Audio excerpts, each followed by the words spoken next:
జిల్లా SC cell సమావేశానికి ఇచ్చినటువంటి తెలంగాణ రాష్ట్ర అసెంబ్లీ స్పీకర్ సార్ వాళ్ళది కూడా వాళ్ళ అమ్మమ్మ వాళ్ళది మా ఊరే. అదేవిధంగా మా ప్రియతమన్నకు అందరికీ వేదిక మీద ఉన్నటువంటి పెద్దలందరికీ ప్రత్యేక ధన్యవాదాలు తెలియజేస్తూ కాంగ్రెస్ పార్టీ గొప్పతనం గురించి ఒక గొప్ప పాట పాడతా నేను. మీరు అందరు వినండి ఆ పాట, అసలు ఆ పాట భావం ఏ రకంగా ఉన్నదని. వందేళ్ల చరిత గల్లదమ్మో మన కాంగ్రెస్ పార్టీ, త్యాగాల ఘనత గల్లదమ్మో మన కాంగ్రెస్ పార్టీ. భారత మాతను బానిస చేసి తెల్ల దొరలు పరిపాలిస్తుంటే గాంధీ నెహ్రూలు చేసిన పోరుకు గాంధీవంలా నిలిచిన పార్టీ, గాంధీవంలా నిలిచిన పార్టీ. ఎందరెందరో మహానుభావులు నెత్తరు చిందగా పోరులు చేస్తే వారి ప్రాణ త్యాగాల ఫలితమే వెలసినది మన కాంగ్రెస్ పార్టీ, వెలసినది మన కాంగ్రెస్ పార్టీ. తెల్ల దొరలను తరిమేసిందమ్మో మన కాంగ్రెస్ పార్టీ. ప్రతి పల్లె గుండెలో వెలుగులు నింపిందో మన కాంగ్రెస్ పార్టీ. శాంతికి తాను మారు పేరుగా, ప్రగతికి తాను కొత్త పేరుగా, పేద గొప్ప భేదాలెరుకగా పరిపాలించిన చాచా నెహ్రూ, పరిపాలించిన శాసా నెహ్రూ. శాంతి ప్రగతి సుస్థిరతలనే మూడు రంగులుగా చేసుకొని మన ముందు నిలిచి ముందుకు నడిపి అందరికండగా నిలిచిన పార్టీ, అందరికండగా నిలిచిన పార్టీ. ఆ చాచా నెహ్రూ ఆశ దీపమేరో మన కాంగ్రెస్ పార్టీ. పేదల పాలిట కల్పవృక్షము, పెరుగు పువ్వలో కమ్మనితనము. పేదల పాలిట కల్పవృక్షము, పెరుగు పువ్వలో కమ్మనితనము. ఇందిర అమ్మ ఆశయం నెరవేర్చుటలో రాజీ పడని రాజీవ్ గాంధీ. కూడు గూడ కల్పించింది, తోడు నీడతానే అయింది. గుండె పగిలిన పేద రైతుల గుడి దేవతల ఓదార్చింది. అమ్మ పాలన అంతటి వైభోగం మల్లెప్పుడొస్తుందో. తల్లి ఇందిర అడుగు జాడల నడిసిన నవయుగ నాయకుడమ్మో. అమ్మ ఆశయం నెరవేర్చుటలో రాజీ పడని రాజీవ్ గాంధీ. ఏ పాపమెరుగని పసిబాలుడు తల్లో మన రాజీవ్ గాంధీ. పగవాళ్ళ చేతిలో ప్రాణాలర్పించే మన రాజీవ్ గాంధీ. వందేళ్ల చరిత గల్లదమ్మో మన కాంగ్రెస్ పార్టీ. త్యాగాల ఘనత ఉన్నదమ్మో మన కాంగ్రెస్ పార్టీ. దేశం కోసం కుటుంబమంతా ప్రాణాలు వదిలి త్యాగం చేస్తే, దేశం కోసం కుటుంబమంతా ప్రాణాలు వదిలి త్యాగం చేస్తే అదరక బెదరక అందరి కోసం ముందుకు వచ్చిన సోనియా గాంధీ, ముందుకు వచ్చిన సోనియా గాంధీ. ఇద్దరి పిల్లల వెంట వేసుకొని భర్త అత్త ఆశయాలను సాధించుటకు కాంగ్రెసును ముందుకు నడిపిన సోనియా గాంధీ.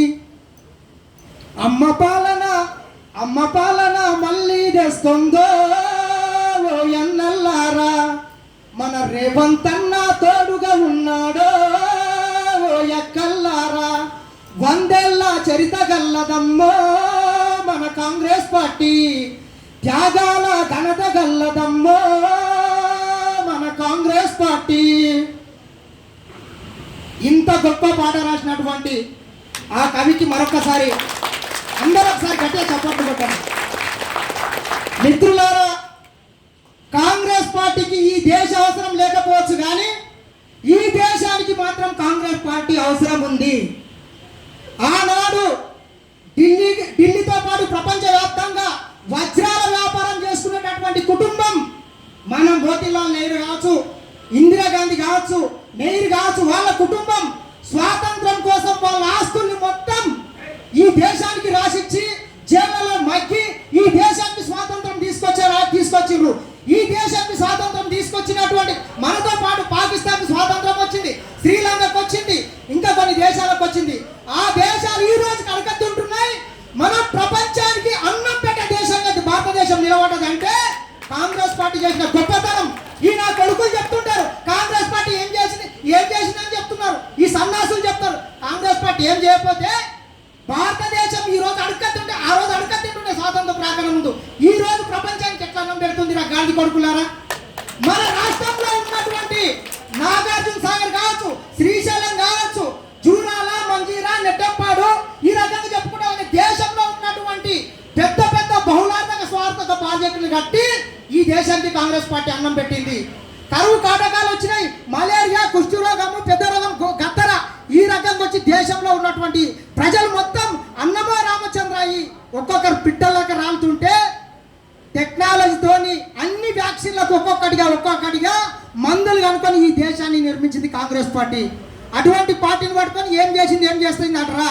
కావున మీరందరూ ఈ 15 రోజులు బీజేపీ వచ్చి వాడు ఒకటి వాడు చేసింది ఏం లేదు. ఏమన్నుంటే కాంగ్రెస్ పార్టీ వాడు సంపాదించినటువంటి సంపదని మొత్తం ఒకటి అమ్ముకుంటూ వస్తున్నాడు. మన పెద్దలు చెప్తుంటారు, ఊళ్ళో ఎవడన్నా అధ్యక్ష భూమి అమ్మితే ఏం చెప్తున్నారు, వాళ్ళ తాతలు తండ్రులు కారము పచ్చిపులుసు తిని సంపాదిస్తే ఈ తాగుబోతులు వచ్చి మొత్తం అమ్ముతున్నాను అని చెప్తుంటారు. అట్లనే మా కాంగ్రెస్ పార్టీ ఈ దేశంలో సంపద సృష్టించి పెడితే ఈ మోడీ పరిపాలించడానికి చేతగాక ఒకటి ఎల్ఐసి, ఎయిర్ ఇండియా, రైల్వేలు, నేవీలు మొత్తం అమ్మి ఈ దేశాన్ని మొత్తం సర్వనాశనం చేసిండు.